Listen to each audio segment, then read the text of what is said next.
So guys, আপনারা দেখতে পাচ্ছেন এই চাকুটা 35 টাকা পাইকারি, 50 টাকা বিক্রি। হ্যাঁ, চাকুটা একটু সাইজটা দেখে নিন।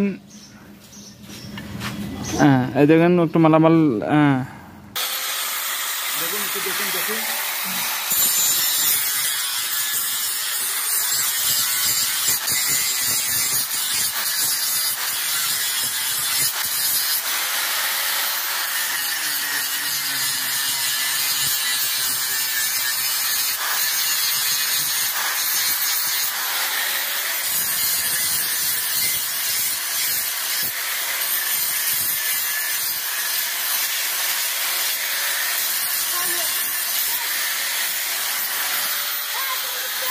দেখুন ইতিমধ্যে কাজেরটা ঘষা হয়ে গেছে।